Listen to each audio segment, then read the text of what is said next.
Incipit oratio Ieremiae Au nom du Père, du Fils et du Saint-Esprit, ainsi soit-il. L'oraison du jour, mes bien chers frères, nous met en garde contre la contagion diabolique. Et nous sommes aujourd'hui dans une époque où le démon règne, le prince de ce monde, et encore plus prince de ce monde aujourd'hui dans les événements que nous connaissons, puisque les autorités civiles, religieuses, deviennent malheureusement les instruments passifs de l'action démoniaque. Plutôt que de protéger les citoyens, protéger les âmes de la perdition éternelle, les autorités aujourd'hui deviennent des instruments de perdition. En tant que catholique, le drame justement, c'est la défaillance du chef. Le chef défaille, les brebis sont dispersées. C'est ce que nous voyons aujourd'hui, l'Église catholique part en lambeaux. Et donc, il est nécessaire vraiment de comprendre, d'un point de vue surnaturel, la crise que nous traversons. Humainement, c'est une douleur, c'est une souffrance, mais il faut avoir une vision surnaturelle de cette épreuve. Sinon, nous ne pouvons pas la supporter. C'est une grande tentation, c'est une épreuve, et comme à toute épreuve, mes chers frères, il faut des grâces pour la supporter. La première des grâces pour supporter une épreuve, c'est déjà de la comprendre. Pourquoi le bon Dieu la permet? Comment est-ce possible? L'Église catholique, c'est le corps mystique de notre Seigneur Jésus-Christ, dont notre Seigneur est la tête. Notre Seigneur est la tête de cette Église. Cette Église, vous savez, elle comporte plusieurs groupes. Elle comporte l'Église triomphante, celle qui est au ciel. Elle comporte l'Église souffrante, celle qui est au purgatoire. Et puis, ici-bas, c'est ce qu'on appelle l'Église militante. Toute cette Église, c'est le corps de notre Seigneur. Et notre Seigneur en est la tête. Tête de cette Église. Et en raison de cette tête sainte, l'Église, justement, est sainte. Et en raison de son origine apostolique, on dit que l'Église est apostolique. Et en raison de son siège qui est à Rome, l'Église, elle est romaine. Et catholique parce qu'elle est universelle. Elle touche tous les pays, toutes les nations et tous les siècles. Cependant, cette Église, elle est composée de pécheurs. Et nous le voyons. Ce que nous voyons dans toutes les sociétés, cela est vrai aussi dans l'Église. Il y a des pécheurs. Mais cela n'empêche que l'Église est sainte en raison de sa tête qui est sainte. Et nous devons nous rattacher à sa tête justement pour être saints. C'est ce que notre Seigneur nous dit. Je suis le cep, vous êtes les sarments. Si nous ne sommes pas attachés à notre Seigneur, nous sommes des sarments, nous desséchons, nous mourrons. Le sarment ne peut pas porter de fruits par lui-même s'il ne demeure attaché au cep. Il en est de même de vous, vous ne pouvez non plus porter du fruit si vous ne demeurez en moi. Donc l'Église, chers frères, c'est cela. C'est notre Seigneur qui est répandu et communiqué dans les âmes. Et c'est Pie XII qui dit cela dans son encyclique. Il ne faut pas expliquer cette expression corps du Christ seulement par le fait que le Christ est appelé tête du corps mystique, mais aussi par le fait qu'il soutient et qu'il vit dans l'Église, si bien que celle-ci est comme une autre personne du Christ. Donc quand on dit, voyez mes chers frères, hors de l'Église, point de salut, en réalité cela veut dire aussi hors du Christ, point de salut. L'Église et le Christ, c'est tout un. Donc il y a une convertibilité entre l'Église et le Christ. Et puisque le Christ occupe la place des têtes, c'est notre chef, il conduit l'Église. C'est lui, c'est pas le pape qui est la tête du corps mystique, comme disait Père Calmet. C'est notre Seigneur Jésus-Christ qui est la tête. Et donc il est le seul à conduire l'Église, à la gouverner et à la mener à travers les épreuves.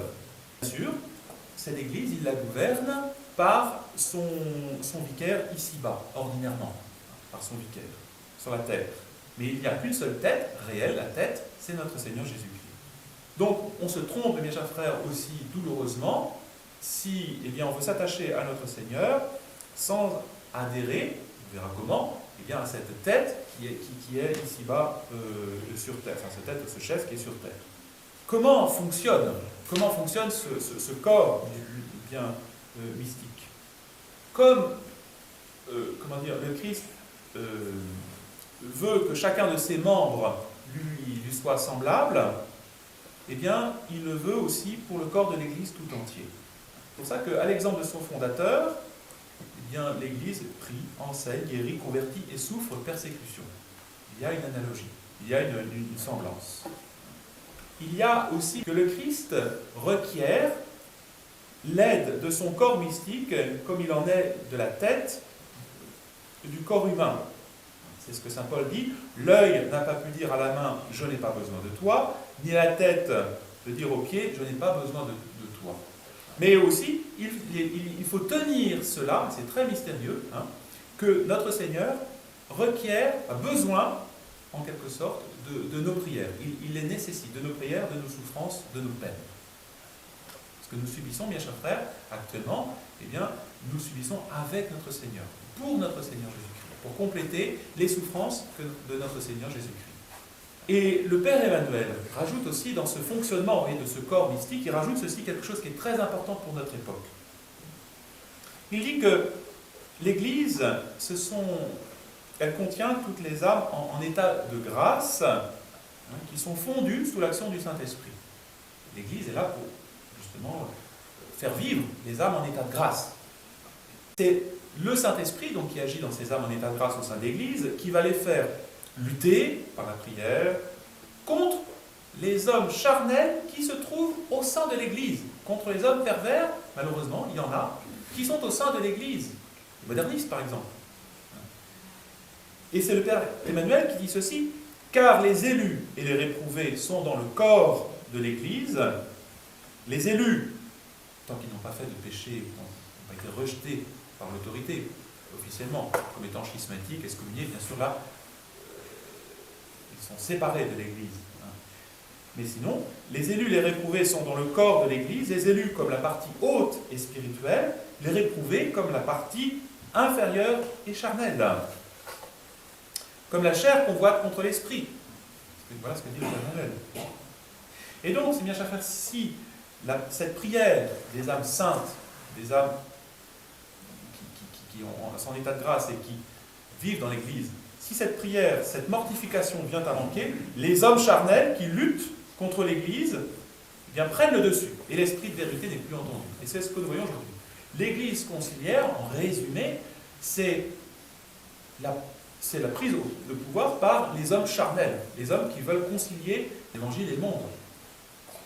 C'est ça aujourd'hui l'Église conciliaire. C'est un système qui va de haut en bas, du pape jusqu'au dernier des fidèles, et bien, qui malheureusement communique cet état d'esprit mondain. Et malheureusement, aujourd'hui, qui veut cette partie traditionnelle, qui est en train d'absorber. Tout simplement, c'est ça. C'est ça, mes bien chers frères, la cause des errements actuellement au sein de l'Église. Mais, voilà, il ne faut pas se laisser désorienter par ces épreuves, par ce constat douloureux. Parce que notre Seigneur, dans sa sollicitude, nous a avertis de ce qui allait se passer. L'Église, je vous l'ai dit, elle est semblable à notre Seigneur Jésus-Christ. Et tout comme notre Seigneur a subi sa passion et sa mort, l'Église subira une passion. Une mort apparente, elle ne peut pas mourir, l'Église est éternelle. Et elle subira donc, tout comme notre Seigneur a subi sa passion à la fin de sa vie, et bien à la fin du monde, l'Église subira cette passion. Et le Père Emmanuel, il cite le pape Saint Grégoire le Grand, qui était pape au 7e siècle, mort en 604. Saint Grégoire le Grand a commenté le livre de Job. Et il voit, Saint Grégoire le Grand, en Job, l'image de l'Église à la fin des temps. Job, vous savez, qui est sur son tas de fumier, qui souffre persécution de ses amis, qui est humilié, qui est souffrant, qui n'a plus de vêtements, enfin qui est complètement abandonné par tous. Et il dit, Saint Grégoire, à propos de l'Église à la fin des temps, il dit que l'Église, à la fin de son pèlerinage, sera privée de tout pouvoir temporel. C'est ce qu'on voit aujourd'hui avec la papauté. Et même, elle sera dépouillée de l'éclat qui provient des dons surnaturels. La puissance des miracles lui sera retirée. On voit quasiment plus de miracles. La grâce des guérisons enlevée. La prophétie aura disparu. Le don d'une longue abstinence sera diminué. Qui aujourd'hui peut jeûner 40 jours dans les catholiques? C'est une véritable catastrophe. Les enseignements de la doctrine se tairont. Voilà ce que dit saint Grégoire. Dans cet état humilié de l'Église, grandira la récompense des bons, qui s'attacheront à elle purement en vue des biens célestes. Non pas parce qu'on fait partie d'un groupe, on fait partie de la FSSPX, non, mais purement en vue des biens célestes. En ces moments d'angoisse, ce qui est le cas pour vous, mes bien chers frères, les hypocrites lèveront le masque et manifesteront leur secrète apostasie. Les faibles, hélas, périront en grand nombre, et le cœur de l'Église enseignera. Enfin, plusieurs forts eux-mêmes, trop confiants en leur force, tomberont comme les étoiles du ciel. Les évêques. Nous sommes nombreux prêtres, nous sommes puissants.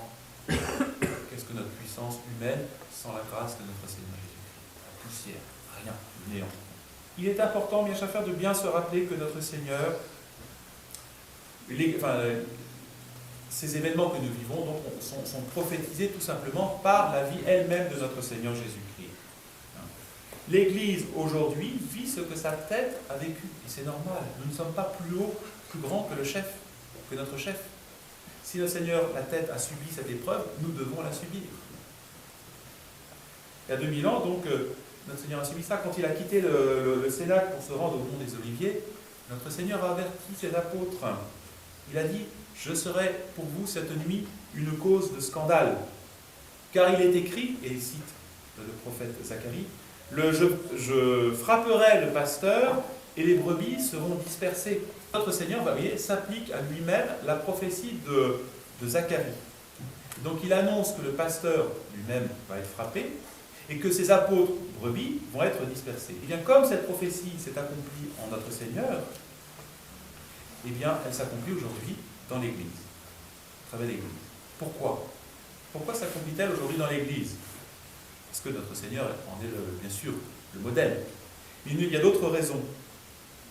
C'est parce qu'elle est méritée. Elle est méritée. C'est le châtiment, on pourrait dire actuellement, de plusieurs siècles d'apostasie publique des nations, les péchés contre la foi depuis le protestantisme au XVIe siècle, la séparation de l'Église et de l'État, etc., la Révolution française.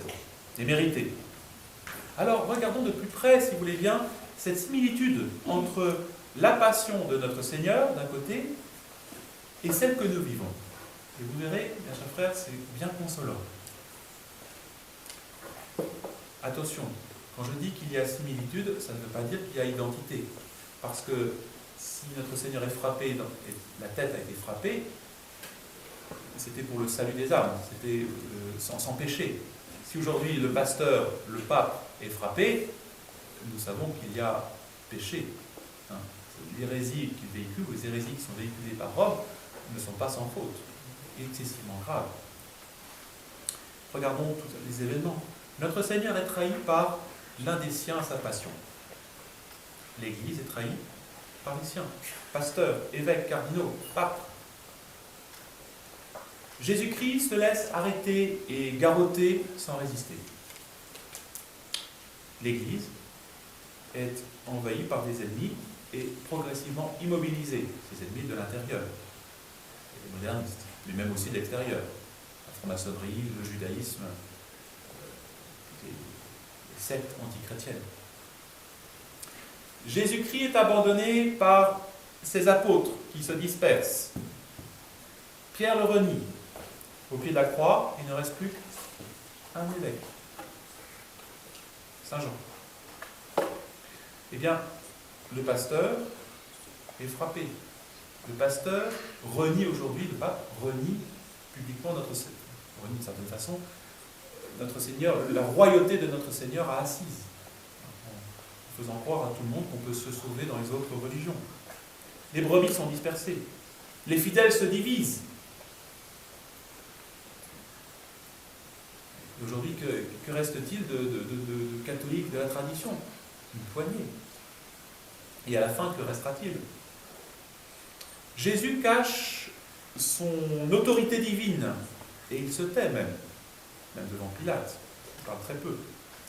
Et s'il parle, il n'est plus écouté, ni par les Juifs, ni par Pilate.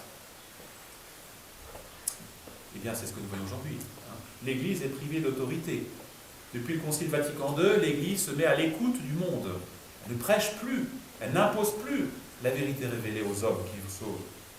Elle discute, elle dialogue. Elle ne témoigne plus de la vérité, elle n'impose plus la vérité. Liberté de conscience. Jésus est accusé faussement et abandonné par Pilate. Il est outragé. Et bien c'est pareil, l'Église s'accuse aujourd'hui fait repentance. Croisade, je ne sais quoi, de toutes ces inquisitions. Et donc elle perd son prestige. Même le pape actuellement qui se dépouille même de ses ornements pontificaux, la tiare sous Paul VI, et même François avec ces attitudes complètement, je dirais, révoltantes. Mettre un nez de clown pour un pape, c'est absolument indigne. L'Église de notre Seigneur est exposée aux injures, aux moqueries des passants.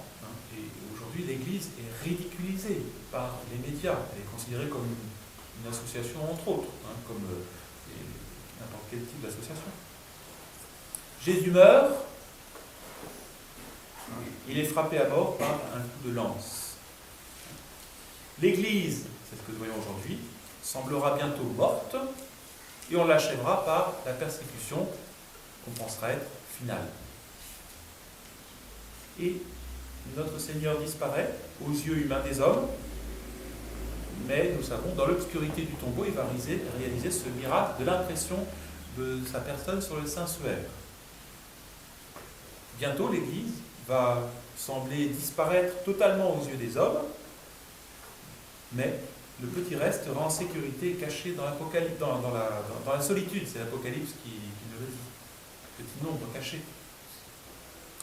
Notre Seigneur ressuscitera le 3e jour. Jésus, donc il apparaît aux âmes qui ont été découragées, aux apôtres d'Emmaüs. Et il justifie sa mort et il dit, ne fallait-il pas qu'il souffrit cela pour entrer dans sa gloire? Eh bien, nous savons également qu'après un temps limité, par la sagesse divine, miséricorde divine, eh bien, l'Église reparaîtra vivante et témoignera de la gloire de Dieu. Alors aujourd'hui, vraiment, la tête du pasteur ici-bas, qui devait guider le troupeau, a été frappée. Le troupeau se disperse, se disloque, mais nous pouvons penser que ce temps sera limité.